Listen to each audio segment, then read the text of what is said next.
A millionaire feared for his ruthless coldness terrifies every employee in his company. When a cleaning lady brings her 5-year-old daughter to work, everyone dreads the worst. After receiving heartbreaking news that makes him cry for the first time in decades, the innocent little girl walks up and whispers, "Sir, may I give you a hug?" As her mother watches in fear, what he does next shocks the entire office. The world, 40 stories below, was a silent diorama under Arthur Vance's control. From inside his glass-walled office, which occupied nearly half the floor, he watched the incessant flow of yellow cabs and black cars, mere pinpricks of light moving in asphalt veins. It was a bleak Monday morning, and the grey autumn sky seemed an extension of the polished marble that clad every surface of his empire. Here, at the pinnacle of Vance Enterprises, silence wasn't an absence of sound. It was a palpable presence, a weapon he wielded with a surgeon's precision. His 200 employees had learned their lesson. The hallways echoed only with the soft click of expensive shoes in moments of dire necessity. Conversations were guilty whispers, exchanged behind closed doors. The loudest permissible sound was the metallic hum of the elevator, announcing the arrival of yet another soul brave enough to face the day. Everyone knew that eye contact with Mr. Vance was an invitation to disaster, an opening for the cutting critique that could dismantle a career in seconds. He was a fortress of ice, and no one dared to try and scale it. His attention was diverted from the urban ballet below by a reflection in the glass. Peterson, his head of human resources, stood in his office doorway, pale as the marble at his feet. The man held a tablet with trembling hands, his body rigid with dread. Arthur didn't turn around. He continued to gaze at the city, forcing Peterson to address his back, one of his many power games. "Mr. Vance," Peterson's voice came out thin, almost a thread. "Forgive me for interrupting. We have a delicate situation." Arthur remained motionless, and the silence stretched for 10 long seconds, each one weighing a ton on the manager's shoulders. Finally, Arthur spoke, his voice low and icy, without moving an inch. "Delicate situations cost money, Peterson, and you know how I feel about losing money." Another silence. Peterson swallowed hard, the sound audible in the office's quiet. "It's about the new cleaning staff member, sir. Elena. She started last week. Her record is impeccable, but her last-minute babysitter fell ill. She has no one to leave her daughter with." Arthur finally swiveled his black leather chair, slowly. His eyes, a blue so pale they seemed like chips of ice, fixed on Peterson. The manager visibly flinched. "And how is that my problem?" The question was rhetorical, a sharp blade. "She's pleading, sir, says the girl is 5 years old, quiet, and won't cause trouble. She just needs the job. She's desperate." The word desperate hung in the air, a scent Arthur detested. Desperation was weakness, and weakness was contagious. His automatic response, a resonant and final no, was already forming on his lips. A child in this sanctuary of order and control. The absurdity of the idea was almost comical. Noise, mess, distractions. It was unthinkable. He opened his mouth to fire not only the woman, but also Peterson for his audacity. But then something unexpected happened. His eyes drifted to the tablet Peterson held, displaying the employee's file. Next to Eleanor's name, there was a small photo attached to the child's file. Leah, a girl with large, dark eyes, with a timid smile that seemed completely out of place in that sterile environment, 5 years old. The age echoed in a forgotten corner of his mind, a distant bell he hadn't heard in decades. For a fraction of a second, the armor of ice around his heart suffered a microscopic fissure. He didn't understand why, but a strange emotion, neither anger nor contempt, invaded him. It was something uncomfortable, an unwanted warmth. He crushed it instantly. With an abrupt nod, he made his decision, one that defied all his logic. One chance. Peterson, she can bring her. But if I hear a single sound, if I see a single toy out of place, if she distracts me for a single second, her mother will be on the street before she can grab her coat, and you'll go with her. Understood? Peterson, shocked by the permission, merely nodded vigorously, muttering thanks as he retreated from the room, as if fleeing a caged beast. Alone again, Arthur turned to the window. What had he done? He, the architect of silence, had just allowed chaos in its purest form to enter his domain. A feeling of deep foreboding enveloped him, as cold as the glass under his fingers. He didn't know why, but he felt that the silence he so cherished was about to be broken forever. Elena and Leah's arrival was a seismic event, disguised as a whisper. They emerged from the service elevator and entered the 40th floor, as if stepping into a cold, silent cathedral. Elena clutched her daughter's hand with a grip that betrayed her panic, her wide eyes scanning the vast white marble corridors and glass walls. Every employee who passed them averted their gaze, not out of rudeness, but from an instinctive fear of being associated with this anomaly. A child, in her blue velvet dress and white shoes that seemed poised to let out a forbidden squeak, was a foreign body in that perfectly sterile corporate organism. Elena pulled her cleaning cart, the gentle roll of its wheels sounding like thunder in her mind. "Leah, my love," she whispered, her voice tense. "Remember what we talked about. Stay very close to Mommy, like a secret, okay? No noise." The girl just nodded, her dark eyes absorbing everything with solemn curiosity, her thumb planted firmly in her mouth. From his glass throne, Arthur observed the scene with calculated disdain. He forced himself to feel the irritation that should have been natural. He watched the woman move with exaggerated subservience, cleaning surfaces that already gleamed, the fear evident in every contained gesture. The child was a small shadow glued to her mother's skirt. He waited for a slip-up, a cry, a shout, anything that would justify the fury he wanted to feel, that would prove his momentary decision had been a colossal mistake. But the girl remained silent, a small specter of innocence in his domain of power. He tried to focus on the reports on his screen, but his eyes were magnetically drawn to the pair. It was like watching a ticking time bomb, and the tension, instead of annoying him, left him strangely alert. He felt like a spectator in a drama he himself had written, and he didn't like the feeling of not controlling the next act. Elena was polishing the long, brushed steel railing of the main staircase when a lock of Leah's hair fell across her eyes. Instinctively, she stopped. With a tender gesture, using the corner of her clean cleaning cloth, she swept the hair from her daughter's face and adjusted the collar of her dress. She smiled at Leah, a quick smile full of love, but also anxiety. "My princess," she murmured. So softly, it was barely a breath. Leah smiled back, her thumb leaving her mouth for an instant. It was a tiny, mundane moment, invisible to almost everyone, but not to Arthur.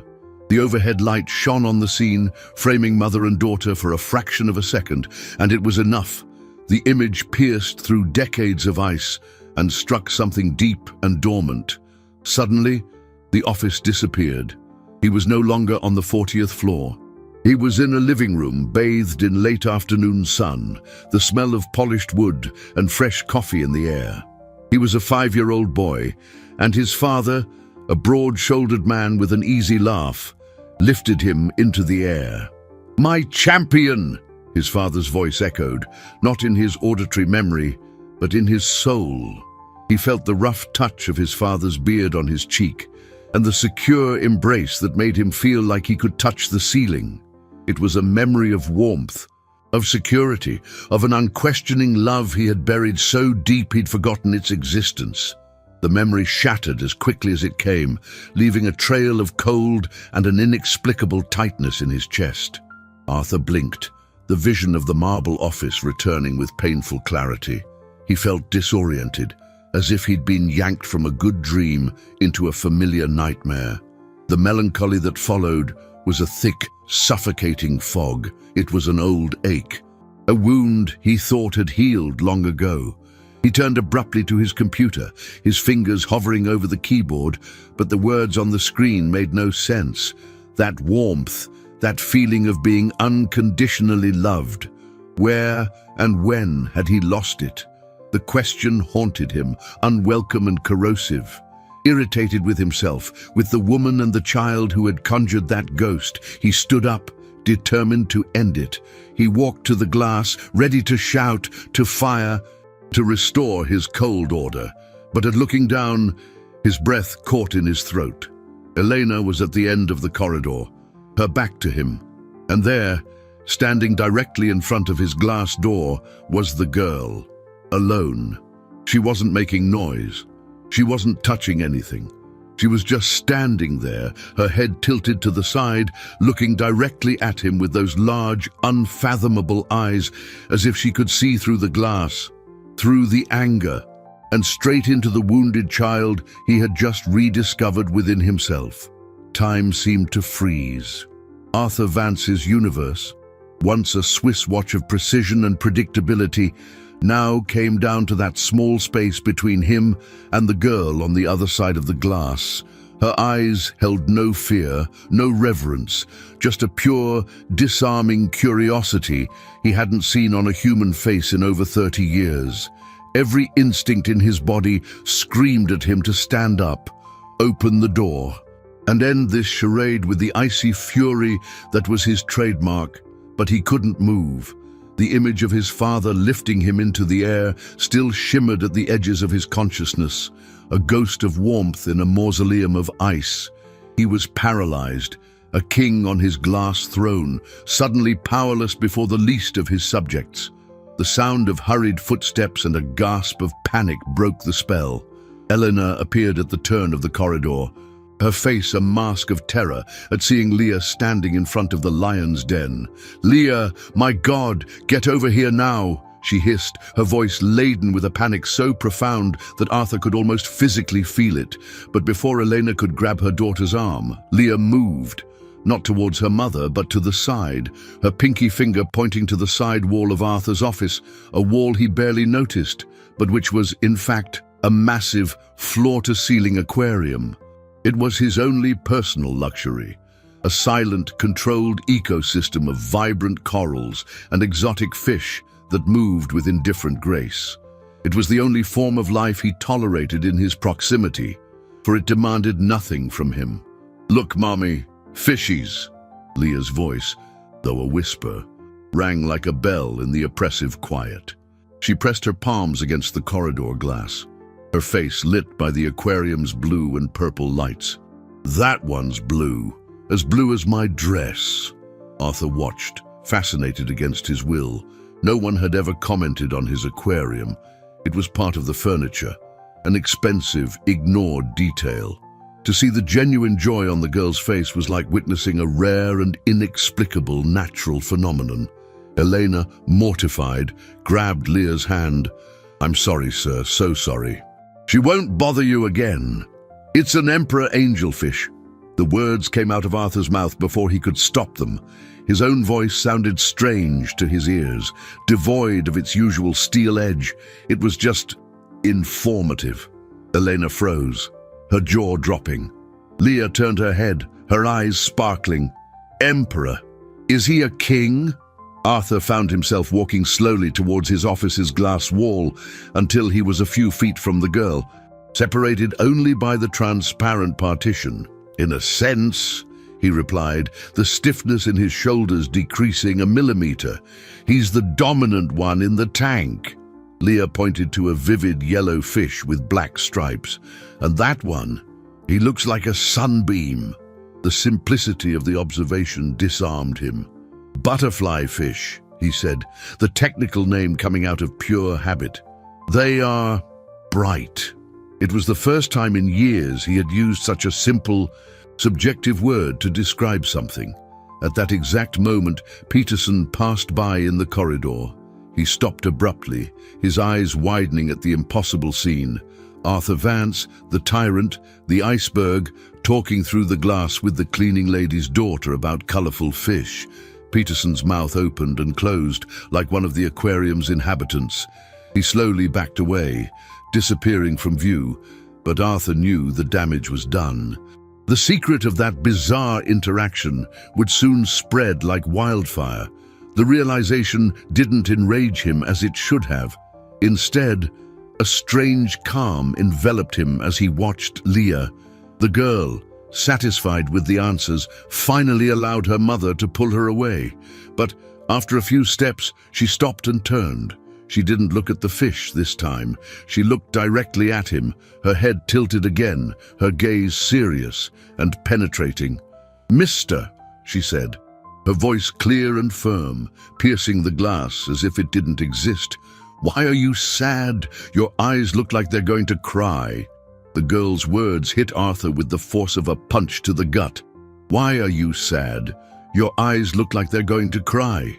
No adult in his professional or personal life would dare to make such an observation. It was an invasion, a direct breach of the impenetrable emotional perimeter he had spent decades building. His first reaction was a wave of icy fury. How dare she, that insignificant creature, projecting feelings onto his face as if he were an open book.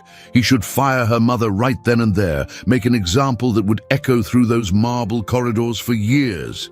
He opened his mouth to call Peterson, the HR manager's name, a curse on his lips, but the sound didn't come out. Instead, Leah's question echoed in his head, repeating incessantly. Sad. He wasn't sad. He was powerful, controlled, ruthless. Sadness was an indulgence for the weak. But then, why did his chest ache with a dull, familiar pressure? Why did the image of his father haunt him with such vigor? He turned his back to the corridor, refusing to give the child or her terrified mother the satisfaction of seeing his reaction. Elena, sensing the shift in the atmosphere, pulled Leah's hand harder. "Come on, my love." Now, she practically dragged the girl away, disappearing down the corridor. The silence that settled was different from before. It wasn't a silence of order, but a heavy silence, laden with the girl's unanswered question. Arthur walked to his desk and sat down, but couldn't focus. The phrase, "Your eyes look like they're going to cry," was etched in his mind. He stood up and went to the private restroom adjacent to his office, a luxurious room of black marble and steel. He stared at himself in the mirror. His ice blue eyes stared back, his expression as hard and unyielding as ever, but for the first time, he forced himself to look closer. There were fine lines of weariness at the corners, a shadow, a depth he had always interpreted as authority, but which, under the merciless bathroom light, could be mistaken for an old pain. He wasn't crying, of course. Arthur Vance didn't cry. But the girl's suggestion forced him to see something he had ignored, a vulnerability he thought was perfectly hidden. Throughout the day, the effect of Leah's presence began to spread through the office like a subtle wave. Whispers followed Peterson wherever he went. Is it true he talked to the child?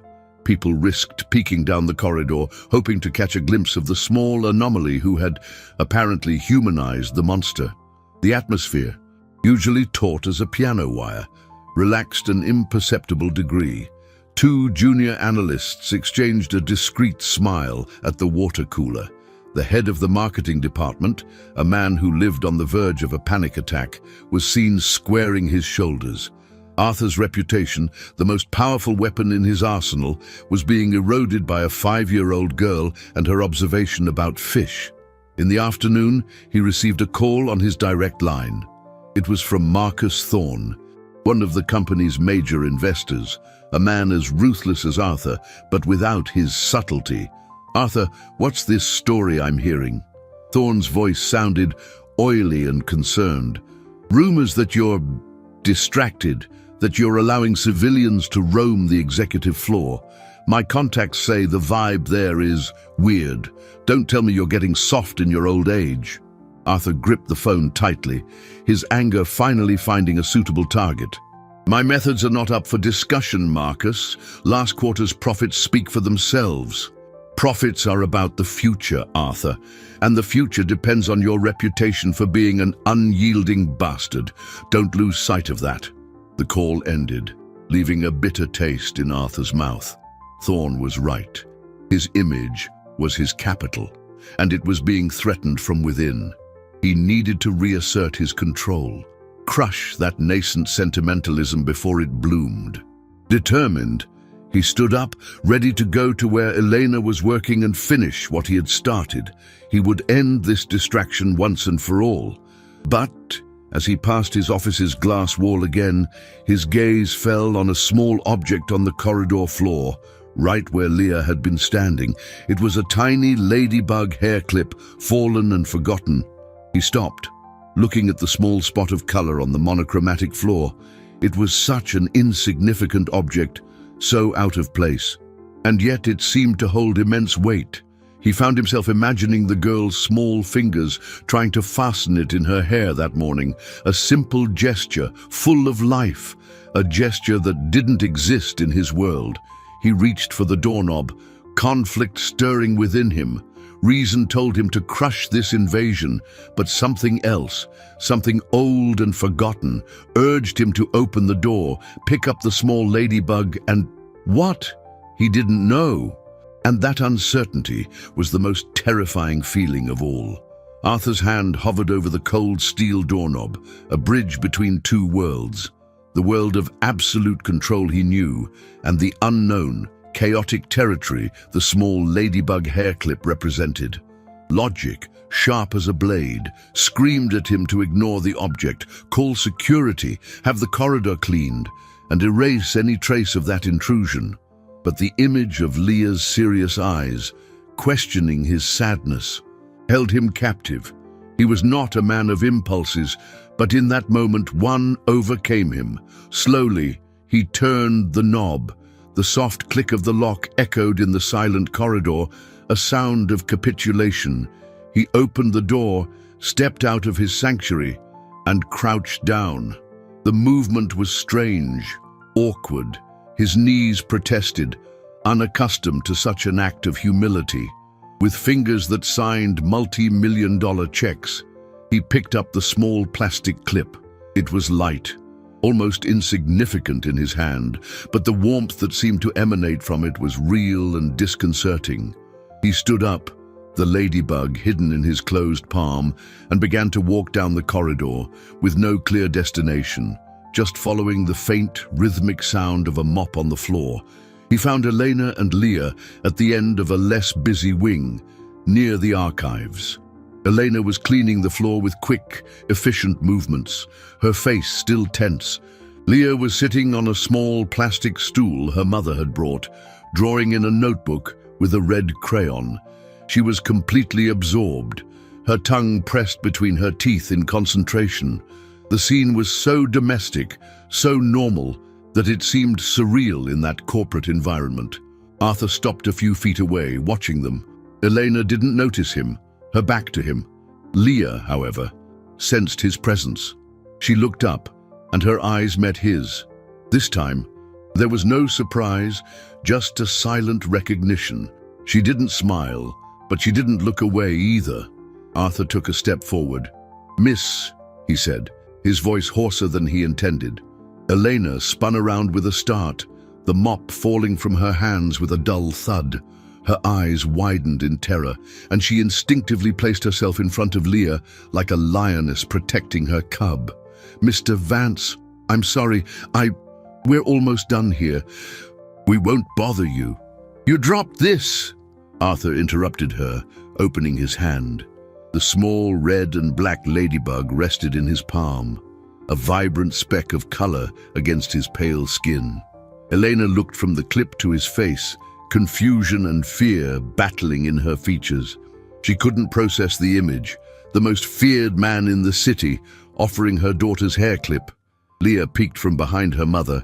"My ladybug!" she exclaimed, a smile finally breaking across her face.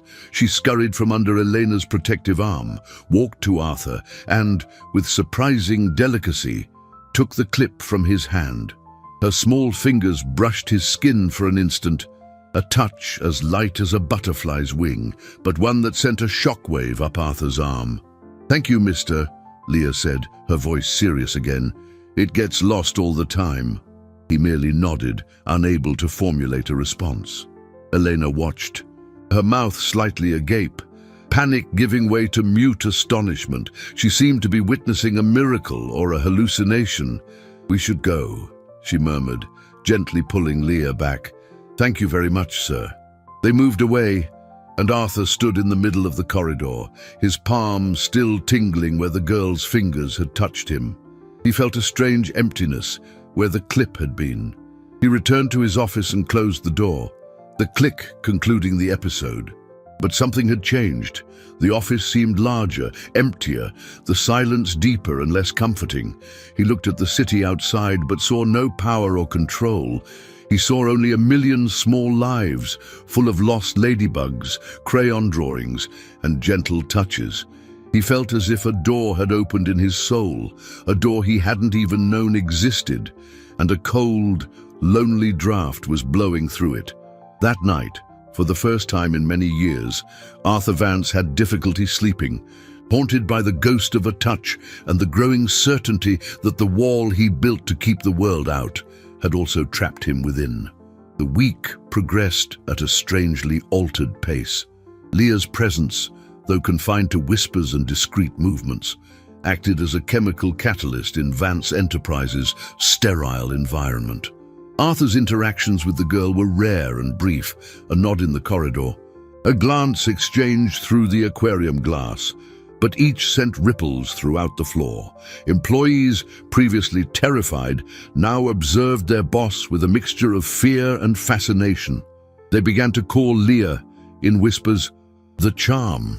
It seemed that as long as the girl was present, the lion's fury remained dormant. Productivity, surprisingly, increased. Paralytic fear was replaced by cautious curiosity, and people worked with renewed energy, as if the air was lighter, more breathable. Arthur was aware of all this. He saw the glances, felt the shift in atmosphere, and it infuriated and intrigued him in equal measure. He was losing control. His authority based on fear was unraveling, but in its place, something more efficient seemed to be growing. On Friday, he was reviewing weekly reports when an unusual sound penetrated his fortress of silence. It was a soft, melodic, almost imperceptible sound. A lullaby.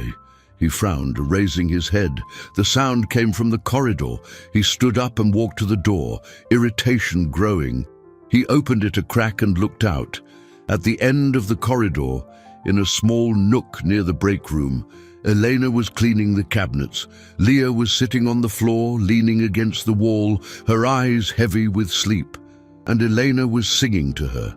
It was a simple melody in Spanish, a lullaby her own mother had probably sung to her. Elena's voice was low, sweet, and full of a love so palpable it seemed to warm the cold corridor air. Arthur stood paralyzed, listening. The melody was unfamiliar, but the emotion was universal. It was the sound of comfort, of security, of home. It was everything his world of marble and glass was not. Suddenly, he was transported again, this time not to a memory of his father, but to a darker, hazier one. He was in a dark room, alone. He could hear muffled, angry voices from beyond the door. He couldn't understand the words, but the tone was cutting, full of pain and resentment. It was his parents, arguing. The argument stopped abruptly, followed by the sound of a door slamming shut. And then, silence. A deep, heavy silence that lasted all night. The next morning, his father was gone. Forever. His mother never sang to him again. The music was replaced by a tense silence. A sadness that hung over the house like a dust cloud that never settled. It was there, in that silence, that little Arthur began to build his wall, brick by brick, learning that emotions led to pain and that control was the only defense. Elena's lullaby ended. Arthur blinked, back in the present, his heart pounding in his chest with the pain of that old wound reopened. He saw Elena pick up her sleeping daughter in her arms, her face full of a tenderness that struck him like a physical blow. He retreated into his office and closed the door, his hand trembling. He felt exposed, vulnerable. That woman and her daughter were, unknowingly, demolishing his defenses one by one. He needed to stop this. This experiment had gone too far. Thorne's call, the employees' whispers, and now that avalanche of painful memories. It was too much. He picked up the phone to call Peterson. The decision was made. Elena and the child would have to go. Order and silence would be restored. But as his finger hovered over the call button, the phone on his desk rang. His private doctor's direct line. It was a call he didn't expect. He answered, his voice cold and controlled as always. Dr. Evans. Arthur. The doctor's voice sounded grave, devoid of his usual cordiality. I've received the results of your routine tests. I need you to come to my office. Today. Arthur felt a chill run down his spine. I can't. I'm busy. Arthur, cancel what you're doing. This can't wait. There was an urgency in the doctor's voice that Arthur had never heard before. An urgency that made the ground beneath his feet suddenly feel less solid. Dr. Evans' office was the opposite of Arthur's. While Arthur's world was made of right angles, glass and steel, the doctor's was warm wood, soft leather armchairs, and books. It was a place designed to soothe, but at that moment, every detail seemed to mock the turbulence raging within him. Arthur sat stiffly in the chair opposite the mahogany desk, his hands resting on his knees, the epitome of control. But inside, his heart beat with an uncontrolled urgency, a wild drum against his ribs. Dr. Evans, a grey-haired man with a kind gaze who had known him for 20 years, avoided his eyes. He shuffled some papers, adjusted his glasses. Gestures Arthur immediately recognized as delaying tactics. Fear, an emotion he despised and rarely felt, began to seep into his veins like an icy venom. Just say it, Robert. Arthur's voice came out harsher than he intended. Dr. Evans sighed, finally raising his eyes.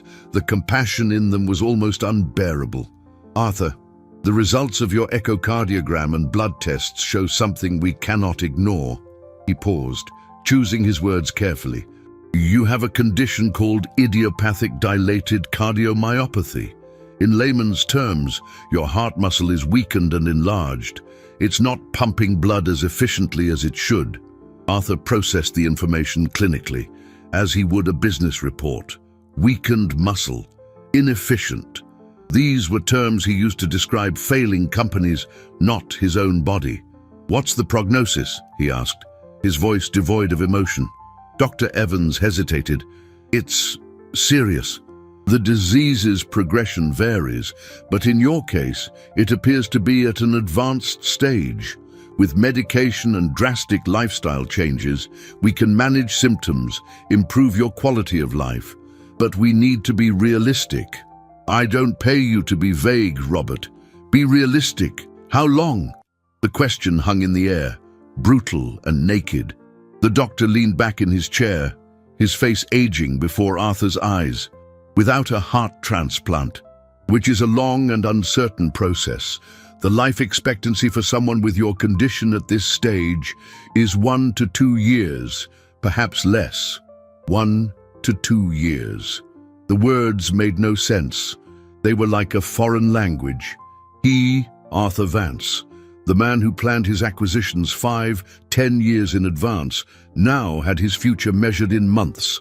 The world around him seemed to tilt. The books on the shelf distorted. The soft ticking of a grandfather clock on the wall sounded like hammering in his skull, each second a countdown to the end. He saw himself back in his office, looking at the city below.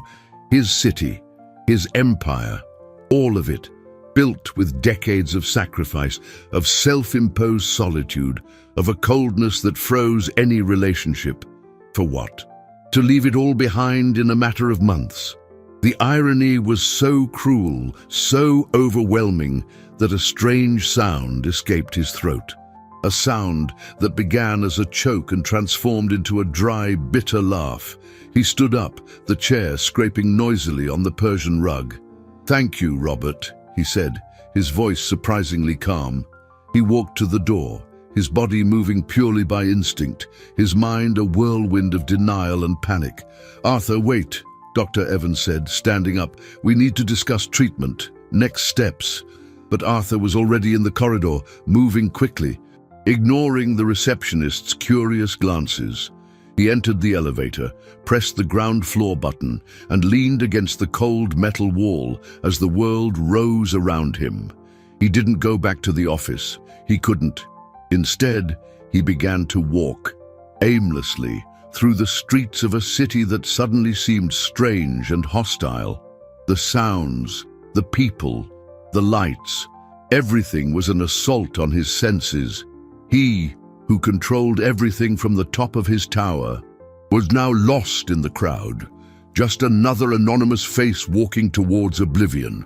Hours later, as the sky began to darken, he found himself, by a twist of fate or a subconscious instinct, in front of his own building. He took the elevator, but not to his penthouse apartment. He pressed the button for the 40th floor. The office was dark and silent. The night cleaning crew hadn't arrived yet. He walked to his office, the only light coming from the ghostly glow of the city outside, and then he saw her, a small figure sitting on the floor in front of the aquarium, illuminated only by the tank's blue lights. Leah, alone. What was she doing here? Where was her mother? Before he could process the scene, the girl turned. Her eyes, large and dark in the gloom, fixed on him, and in them he saw no curiosity or fear. He saw something that broke him. He saw a reflection of his own terrified loneliness. The silence in the darkened office was so profound, Arthur could hear the soft hum of the aquarium filters and the frantic beat of his own condemned heart. The sight of Leah, small and solitary in the immensity of his empire, dealt a final blow to his facade of control. Dr. Evans' news had cracked his armor. The inexplicable presence of that child was shattering it. "What are you doing here?" His voice came out as a harsh whisper, a strange sound in the quiet. "Where's your mother?" Leah didn't answer immediately. She just watched him, her head tilted as if evaluating something. Then she pointed to the aquarium. "I'm counting the stars," she said, her voice small but clear. "Mommy says the white dots on the black fish are like stars in the night sky." Arthur looked at the domino damselfish, their dark bodies speckled with white, and for the first time, he saw what the girl saw. They weren't biological specimens. They were miniature constellations, swimming in a private galaxy. The poetry of the observation, coming from a 5-year-old, was so unexpected, so pure, that it left him speechless. "My mommy's in the break room," Leah continued, answering his previous question. "She's not feeling well. Her head hurts." A pang of irritation, a reflex of his old self, surfaced. A sick employee, a child left unsupervised. It was a breach of protocol. But the irritation died before it even formed, replaced by an overwhelming exhaustion. He no longer had energy for anger. "You shouldn't be here alone," he managed to say, the words sounding empty and useless. Leah shrugged, a gesture so childlike it hurt. "I'm not alone," she said, looking directly at him. "You're here." The simplicity of the statement struck him. In his world, people were with him out of fear, out of greed, out of obligation. No one ever simply was with him. The solitude that had enveloped him like a shroud for decades suddenly seemed unbearably heavy. The reality of his diagnosis crashed down on him with full force.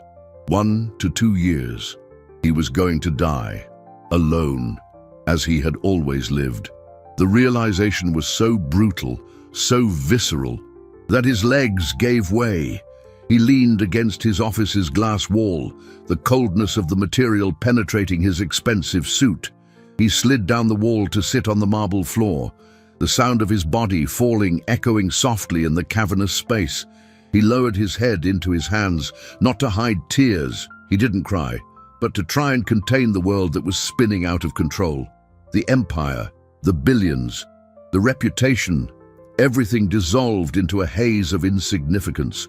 All that remained was a man sitting on the dark floor of his office, confronting the emptiness of his own life.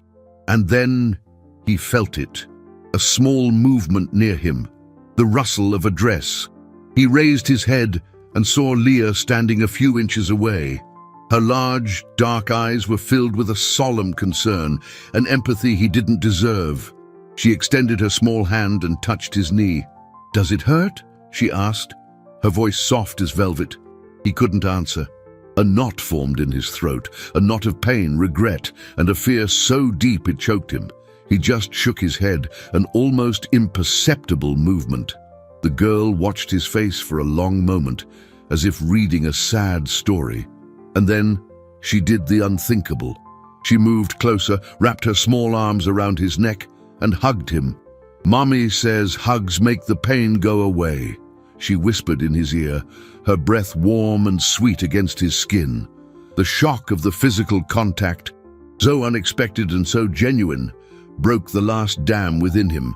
For the first time in over 40 years, since the day his father left, Arthur Vance cried.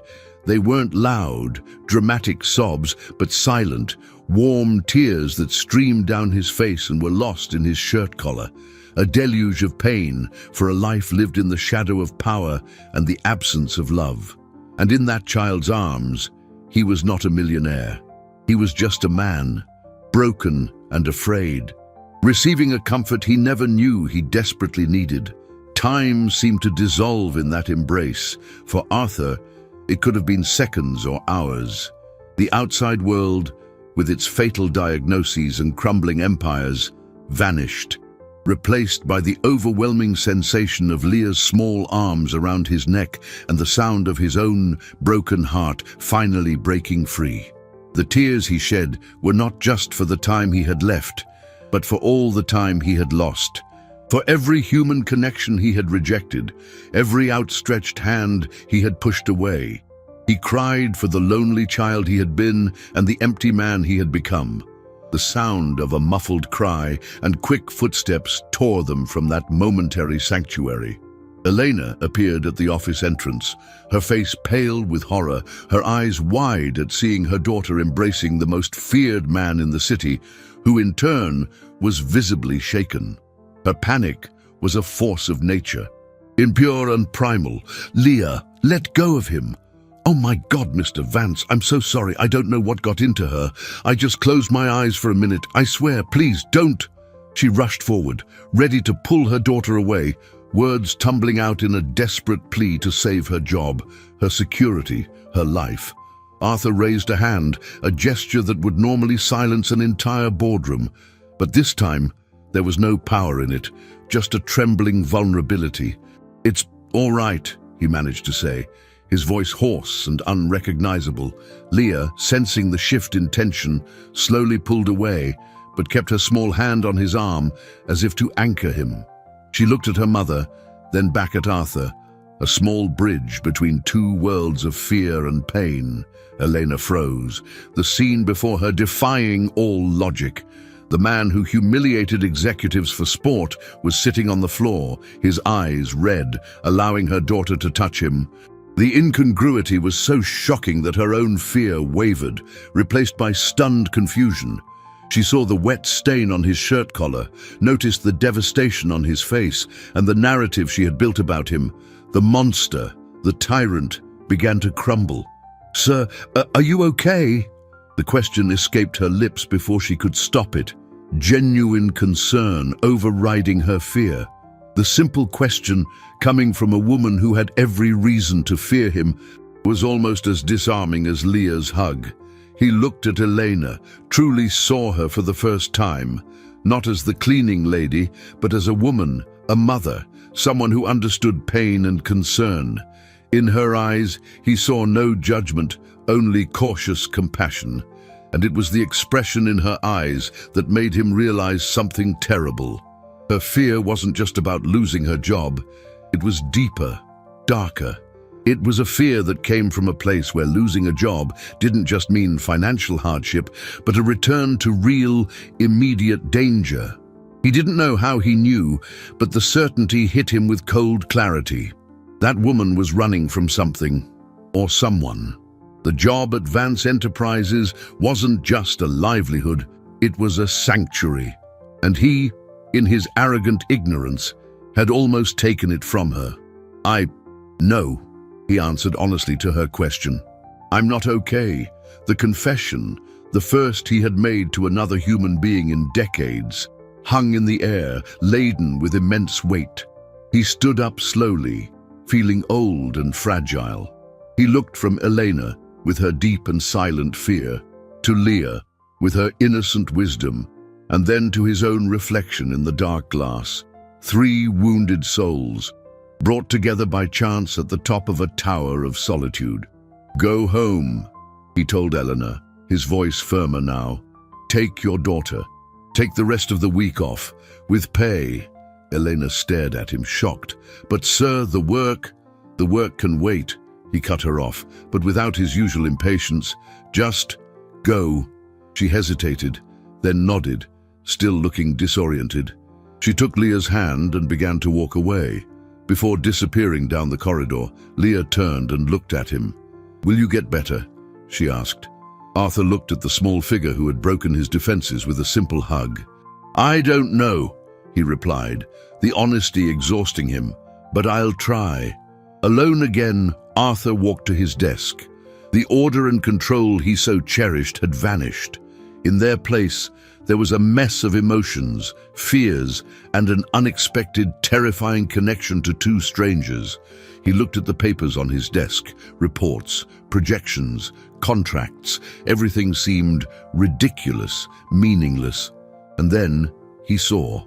In his haste to leave for the doctor's office, he had left Dr. Evans' confidential report face up, right in the center of his mahogany desk.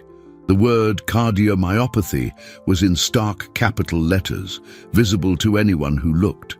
And his office door was still open. Arthur's blood ran cold. The document, with its cruel diagnosis in stark capital letters, was exposed like an open wound in the heart of his empire. The wide-open door was a silent invitation for his most devastating secret to be discovered. Who could have passed by? Peterson, some ambitious executive working late. The security team, the possibility of his vulnerability being revealed not just emotionally but clinically, filled him with a cold, calculating panic, a feeling far more familiar than the pain he'd felt moments before. This was ground he knew. Damage control. He quickly tucked the report into a locked drawer and reviewed the corridor's security camera footage on his computer. The footage showed Eleanor and Leah, his own arrival, and, yes, there it was. Peterson, doing one last round before heading home, stopped in front of Arthur's open door. He looked inside for an instant, his face a mixture of curiosity and apprehension. His eyes fixed on the desk for no more than 3 seconds before he recoiled and went on his way. 3 seconds. Would it have been enough? Arthur knew it would. Peterson was meticulous, observant. He would have seen. The certainty hit him with the weight of an anvil. His death sentence was now, potentially, public knowledge, or at least corporate knowledge. The news would spread like a virus, faster and more lethal than the disease itself. Investors, led by men like Thorne, would devour him alive. They would see not a sick man, but a depreciating asset, an instability that threatened their profits. His position, his legacy, everything he had sacrificed his life for, was about to crumble. Throughout the weekend, Arthur barricaded himself in his penthouse apartment, silence being his only companion. But, for the first time, the silence wasn't comforting. It was a vacuum that amplified his fears. He ignored calls from Dr. Evans and his board. The outside world ceased to exist. He found himself thinking not about market strategies or corporate defenses, but about the touch of Leah's hand and Elena's frightened eyes. The connection he felt with them, so raw and real, contrasted violently with the transactional nature of all other relationships in his life. He realized that if he died tomorrow, he would be remembered as a force, a titan, a tyrant. But no one would miss him. No one would cry for Arthur, the man. On Monday, he returned to the office with a new, grim determination. He expected an atmosphere of crisis, veiled whispers, looks of pity or opportunism. Instead, he found something far more disconcerting: normalcy. Everyone greeted him with the same reverent fear as always. Peterson handed him the morning report with steady hands. Nothing. It was as if the ticking time bomb he expected to have exploded simply didn't exist. The uncertainty was torture. The wave of corporate upheaval he foresaw hadn't materialized. Were they all pretending? Or had Peterson, for some unfathomable reason, kept the information to himself? Mid-morning, his secretary announced an unexpected visitor. Elena was outside his office, holding a small plastic container. She wasn't in her cleaning uniform. She wore a simple but tidy dress. "Mr. Vance," his secretary said over the intercom, her voice confused. "She insists she needs to speak with you, says it's personal." Arthur, intrigued, allowed her in. Elena entered, her nervousness evident in her hands, clutching the container. "Sir, I apologize for disturbing you. I wanted to thank you for the days off, and I wanted to make sure you were okay." She extended the container. "I made soup. My grandmother used to say chicken soup cures everything, even sadness." Arthur looked at the soup, then at Elena's sincere face. The gesture was so simple, so genuinely kind, that it left him speechless. No one had ever offered him something that didn't come with a price or a hidden agenda. "And Leah," Elena continued, "she made this for you." She took a folded paper from her pocket. It was the drawing Leah had been making on Friday night. He unfolded it. It was a crayon drawing of the aquarium. Colorful fish swam in a blue sea, and in the corner there were two stick figures, one large and one small, holding hands. Above them, Leah had drawn a big, smiling yellow sun. Arthur looked at the drawing, at the raw, childlike representation of a connection, and felt something break within him. Decades of isolation, of mistrust, of a loneliness he mistook for strength. Everything suddenly seemed futile. That soup and that drawing meant more to him at that moment than his entire financial empire. He looked up at Elena, and for the first time, he didn't see an employee, but an equal. A person who, despite her own fears and difficulties, found space in her heart to worry about him. "Elena," he began, his voice choked, "there's something I need to ask you, and I need you to be completely honest. What are you running from?" The question hit her like a wave. Color drained from her face, and the fear he had seen on Friday returned with full force. Her eyes welled with tears, and she recoiled as if ready to bolt. Arthur's question hung in the air, undoing the fragile peace the soup and drawing had created. Elena's face transformed, gratitude and concern swept away by a wave of pure, icy panic. She recoiled, her body instinctively shrinking like a cornered animal. Her eyes, which moments before offered compassion, were now mirrors of an ancient terror.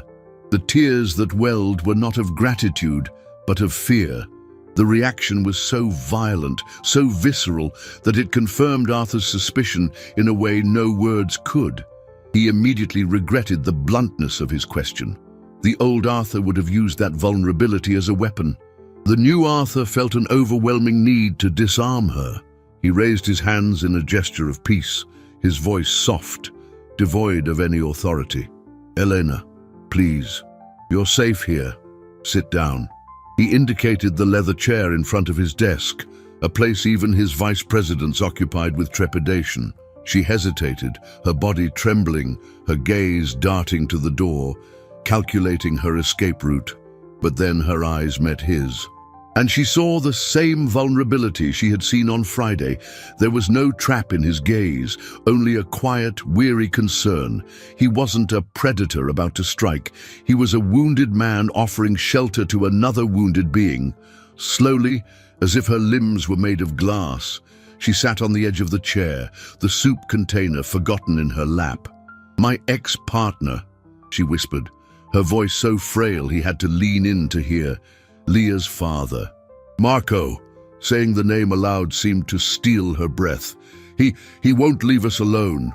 When I left him, he said if I couldn't be his, I wouldn't be anyone else's, and that he'd never let me have Leah all to myself." Her words painted a grim picture of possessiveness and threat. "He was charming at first," she continued, her eyes fixed on a distant spot on the wall. "But his love became a cage. He controlled everything. My money, my friends, where I went." When Leah was born, it got worse. He saw her as just another possession. I realized I had to leave, not for myself, but for her, so she wouldn't grow up thinking that was love. She paused, swallowing hard. "I fled in the middle of the night with what little I could carry. I moved cities. I got restraining orders, but they're just paper. He always finds me. This job, I thought here, in a place so big, so impersonal, we'd be safe. Anonymous." Arthur listened in silence, every word from Elena resonating with his own imprisonment. He was trapped by his illness, she by her past. Both lived with a death sentence hanging over their heads. His, literal, hers, a constant threat of violence. The realization hit him with crystal clarity. The protection he could offer was far more than a salary. It was security. "You're not anonymous anymore, Elena," he said, his voice grave. "But you are not unprotected." He stood up and walked to the window, looking out at the city he commanded. "As of today, you no longer work for the cleaning company. You work for me, directly, as my personal assistant. Your office will be right here, next to mine. Your salary will be triple, and Leah can stay with you. There's an adjacent room we can turn into a play space for her. Here, on this floor, no one enters without my personal authorization code. You will be safe." Elena stared at him, mouth agape, the tears of fear now transforming into tears of disbelief and relief. "Sir, I can't. I'm not qualified." "I decide who's qualified," he interrupted her gently. "You are loyal, you are brave, and you brought me soup when I needed it most. Those are the only qualifications that matter to me right now." A sob of relief escaped Elena. For the first time in years, a glimpse of a future without fear seemed possible. "Thank you," she whispered, the word laden with a weight of gratitude that deeply moved him. "Let me just call my sister. Tell her the good news." She reached for her cell phone in her purse, the first genuine smile lighting up her face. But as the screen lit up, her smile froze. There was a single text message from an unknown number, received just minutes ago. Her heart pounding, she opened it. The message contained only 6 words, words that transformed her sanctuary into a trap. "I like our daughter's blue dress." The cell phone slipped from her trembling hand and fell to the carpet with a dull thud. He was here. He had seen them. Elena's world shattered with the dull thud of the phone on the carpet. The air left her lungs, and a paralyzing cold gripped her limbs. The message was a verbal grenade, exploding years of precariously built peace. He was here. He had found them. The sanctuary Arthur had just offered transformed, in the blink of an eye, into the most visible of cages. Arthur reacted with a speed that belied his condition. The businessman gave way to the protector. In an instant, he was by her side, his face a mask of controlled fury. He didn't need to ask. The expression on her face said everything. "Security," he growled into the intercom, his voice a low thunder. "Lock down the building. No one in, no one out, without my personal authorization code. Sweep the perimeter, now." He crouched in front of Eleanor, taking her cold hands. "You are safe. He won't get up here." But as the words of comfort left his mouth, The phone on his desk rang, the board line. The second front of the war had just opened. He answered, keeping his eyes on Elena. It was Marcus Thorne, and he wasn't alone. The voice of a lawyer, cold and precise, took the line. "Arthur, we are aware of your health condition." Peterson felt it was his fiduciary duty to inform the board. The betrayal was a physical blow. "Furthermore," the lawyer continued, "your recent association with a subordinate employee and her daughter, which has become a subject of gossip in the business press, raises serious questions about your judgment. The board has called an emergency meeting to discuss your removal from the presidency for incapacity and emotional instability." Incapacity, instability. The words were daggers, designed to cut deep.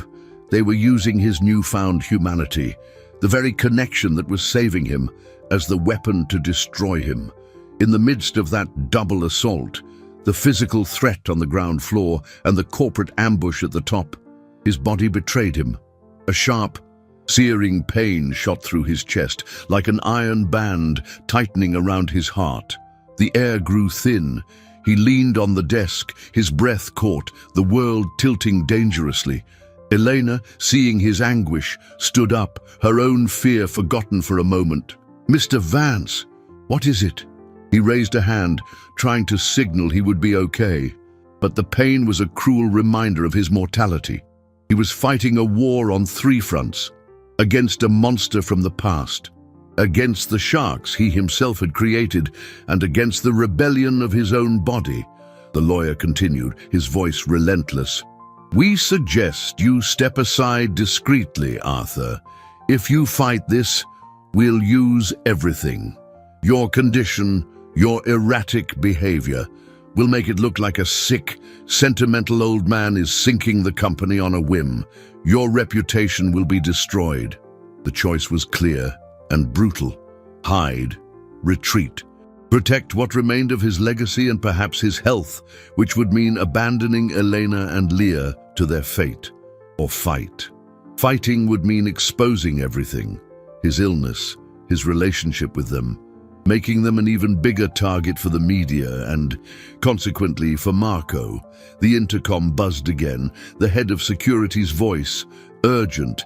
"Mr. Vance, we have a situation in the lobby. It's the man, Marco. He's yelling Elena's name, causing a scene. The press is out here. Looks like he called them. He's giving an interview, posing as a desperate father whose family was stolen from him. The culmination, the convergence of all his nightmares. The enemy was at the gates, twisting truth into lies for the world to see. The traitors were in the castle, sharpening their knives, and his own heart was failing." Arthur looked at Elena, her face bathed in silent tears of pure terror. He looked through the open door into the adjacent room, where Leah's drawing of the smiling sun still lay on the table, his empire, his life, his new family, everything hanging in the balance. A deathly silence fell over the office, broken only by his ragged breath. Then, with a clarity he hadn't felt in years, he knew what to do. He straightened up, ignoring the pain in his chest, a cold calm descending upon him. He picked up the phone. "Security," he said, his voice firm, resonating with an authority that came not from power, but from purpose. "Do not detain him. Tell him I'm coming down."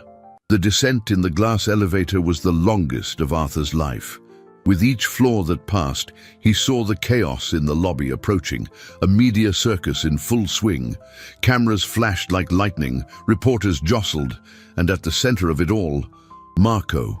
He was exactly as Elena had described him, charming in a predatory way, staging a heartbroken father's performance for the cameras, crocodile tears streaming down his face.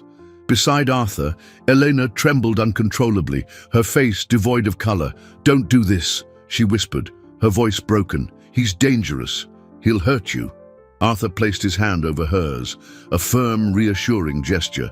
"Darkness only has power when we hide from it," he said, his voice calm, the pain in his chest, a closely guarded secret. Today, we shed light. The elevator doors opened and a shocked silence fell over the lobby as Arthur Vance, the reclusive titan, emerged. Camera flashes intensified. Reporters shouted questions. Arthur ignored them, his eyes fixed on Marco. Marco, caught off guard, faltered in his performance. Anger flashed in his eyes before he could hide it again under the victim's mask. "There he is," Marco yelled to the cameras. "The millionaire who stole my family, who's holding my daughter and her mother hostage with his money." Arthur walked slowly until he stopped a few feet from him, with the calm of a predator at the top of the food chain. He didn't raise his voice. He didn't need to. "Your family," Arthur said, his voice clear and cutting, silencing the crowd. "It's interesting that you use that word." He turned slightly, addressing not Marco, but the cameras, the world. "This man talks about love. But what does he really want?" Arthur reached into his inner jacket pocket and pulled out a checkbook and a pen. In front of everyone, he began to write, "Do you want your daughter back? Or do you want to be compensated for your loss?" Marco stared at him, confused, the trap closing in around him. Arthur finished writing and tore off the check. He held it out. $10 million, Arthur announced, his voice resonating in the silence. "Signed, right now. In exchange, you disappear. You sign a document relinquishing all parental rights and never approach Elena or Leah again. If you truly love them, my money will mean nothing. You will refuse." The lobby held its breath. It was a public checkmate. Marco's greed fought against his facade. His eyes flashed to the check, the number with all those zeros. For an instant, the world saw the true man behind the mask. The heartbroken father disappeared, replaced by a petty opportunist. He reached out a trembling hand for the check, and in that moment, he lost everything. The flashes exploded. The reporters understood the story. It wasn't a rescue, it was a transaction. Marco's mask disintegrated under the weight of his own greed. "He's not worth a penny," Arthur said, tearing the check in two. Security, two guards who had been waiting for the signal, grabbed Marco by the arms. He struggled, shouting obscenities, the veneer of civility completely destroyed. As he was dragged away, the truth of his character was exposed for all to see. Arthur turned and walked back to Elena, who looked at him with a mixture of awe and overwhelming relief. The pain in his chest was now a fire, but he ignored it. In the middle of the lobby, he took her hand. "It's over," he said softly. "He can no longer hide behind lies." At that moment, his phone vibrated. A text message from one of the board members not loyal to Thorne. "Meeting cancelled." Thorne withdrew the motion. "No one has the guts to question your judgment now." He had won. On all fronts. The cost, however, was immense. When the adrenaline began to subside, the pain in his chest returned with a vengeful force. He stumbled, and Elena steadied him, alarm replacing relief on her face. "Arthur." He looked at her, then at the small crowd of employees who had gathered, their faces no longer filled with fear, but with newfound respect. "I said I'd try to get better," he gasped, a small smile touching his lips. "I think now's a good time to start." With a final nod, he allowed himself to lean on her, the protector finally allowing himself to be cared for, while the world he saved watched in silence.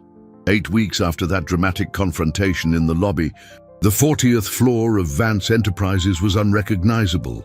The white marble still gleamed, but now it was warmed by sunlight streaming through open blinds and the soft sound of occasional laughter. Where before a tense silence reigned, now there was a hum of energetic collaboration. Arthur's office, once a sanctuary of isolation, now had its door permanently open. The adjacent room, once a soulless storage room, had been transformed into a miniature wonderland. Walls painted with clouds and stars, a small slide in a corner, and a table covered in crayons and paper. It was Leah's domain. She was sitting on the soft rug, building a precarious tower of colorful blocks. humming the same Spanish lullaby her mother had sung to her. At the main desk, Arthur was seated, not in his imposing black leather chair, but in a simpler one next to Elena. She was no longer his assistant.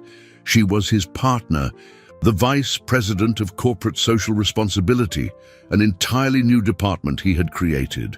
Together, they reviewed plans for the Leah Foundation, a charity dedicated to helping mothers and children escape situations of domestic abuse, funded entirely by a significant portion of Arthur's personal fortune.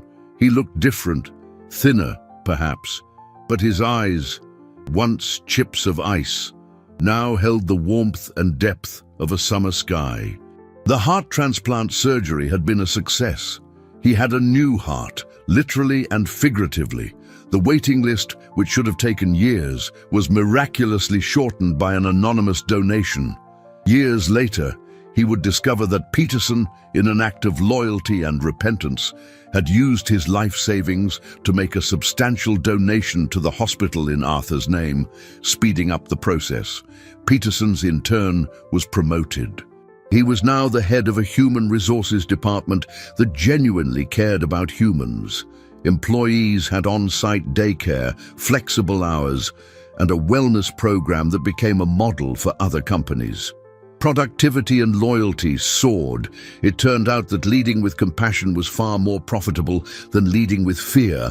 Arthur's housekeeper, who for decades served in a fearful silence, was now a constant presence in the office, bringing snacks for Leah and treating Elena as the daughter she never had. She had become the official adoptive grandmother of that improbable family. Arthur looked at Leah's small block tower. "It's getting tall," he said, his voice filled with genuine pride. Leah looked at him, smiling.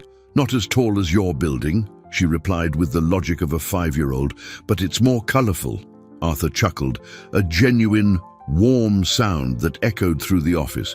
"And you're right, little star. It's much more colorful." He looked at Elena, and their gazes met.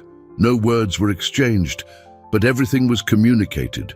Gratitude, respect, and a deep, quiet love that had grown from the ashes of their past lives. Their journey hadn't been easy, but it had led them to a place of true happiness. The skyscraper that once symbolized power and isolation was now a beacon of hope and connection. The man who once measured his worth in billions now measured it in hugs, crayon drawings, and the sound of a child's laughter.